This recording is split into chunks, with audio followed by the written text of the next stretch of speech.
Hello बच्चों, कैसे हैं आप सब। आई होप कि आप सब अच्छे होंगे। तो आज की इस वीडियो में हम क्लास थर्ड विषय हिंदी की वर्कशीट को सॉल्व करेंगे। और आज का जो आपका उपविषय है वो है अपठित गद्यांश, यानी कि वो गद्यांश जो आपने पढ़े नहीं है। ठीक है। अगर आप मेरे चैनल पर नए हैं और आपने मेरे चैनल को अभी तक सब्सक्राइब नहीं किया है तो प्लीज सब्सक्राइब माय चैनल, ताकि आगे की वीडियो आपको समय पर मिल सके। तो चलिए बढ़ते हैं। पहले देखते हैं कि क्या अपठित गद्यांश है। गणतंत्र दिवस के ऊपर है। ठीक है। जिस तरह हमारे घर परिवार को चलाने के लिए हमारे माता पिता कुछ नियम बना देते हैं, ठीक वैसे ही हमारे देश को चलाने के लिए भी कुछ नियम कानून बनाए गए हैं। भारत को स्वतंत्रता मिलने के बाद हमारे प्रमुख नेताओं ने मिलकर देश को चलाने के लिए जो नियम बनाए, उनके संग्रह को संविधान कहते हैं।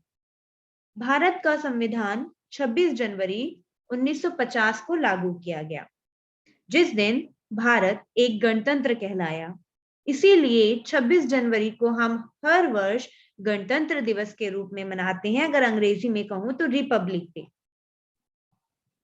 ये इसकी कुछ एक पिक्चर दी गई है यहाँ पर। गणतंत्र दिवस भारत के 3 महत्वपूर्ण राष्ट्रीय पर्वों में से एक है। इस लाइन से हम ये समझ सकते हैं कि भारत में राष्ट्रीय पर्व कितने हैं? 3 हैं। इस दिन को हमारे देश के आत्मसम्मान व गौरव से जोड़ा जाता है। इस दिन देश भर में कई तरह के कार्यक्रम आयोजित किए जाते हैं। भारतीय सेना द्वारा विजय चौक से इंडिया गेट तक परेड की जाती है। राष्ट्रपति को सलामी दी जाती है और विभिन्न राज्यों की झांकियां भी दिखाई जाती है। विद्यालयों में भाषण, निबंध लेखन और सांस्कृतिक कार्यक्रम किए जाते हैं। चलिए, आपसे पहला प्रश्न पूछा गया है, संविधान किसे कहते हैं? तो आपके ये गद्यांश में ही लिखा हुआ था। भारत को स्वतंत्रता मिलने के बाद हमारे प्रमुख नेताओं ने मिलकर देश को चलाने के लिए जो नियम बनाए, उनके संग्रह को संविधान कहते हैं। भारत को किस दिन गणतंत्र घोषित किया गया था? 26 जनवरी 1950 के दिन ही भारत को गणतंत्र घोषित किया गया। गणतंत्र दिवस के दिन विजय चौक पर कौन सा कार्यक्रम होता है? गणतंत्र दिवस के दिन विजय चौक पर परेड कार्यक्रम होता है। दिए गए संयुक्त शब्दों से वाक्य बनाइए। माता पिता। हमें अपने माता पिता का आदर करना चाहिए। नियम कानून। हमारी ही सुरक्षा के लिए नियम कानून बनाए जाते हैं। घर परिवार। मेरे घर परिवार में सब कुशल मंगल है।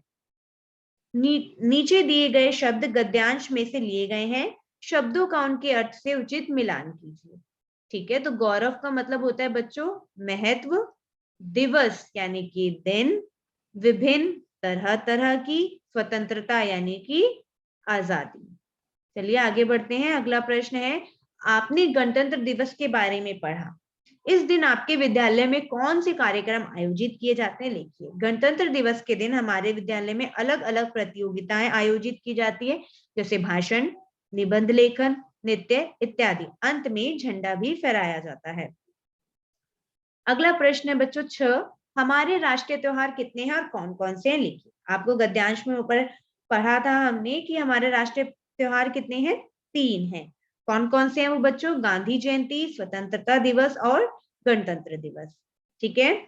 आज की वीडियो में बस इतना ही। अगर वीडियो अच्छी लगी हो तो लाइक करिएगा और मेरे चैनल को सब्सक्राइब जरूर करिएगा। और हाँ, अपने फ्रेंड्स के साथ जरूर शेयर करिएगा, ताकि उनकी भी वर्कशीट समय पर सॉल्व हो सके। सब्सक्राइब करना मत भूलना। Thank you so much.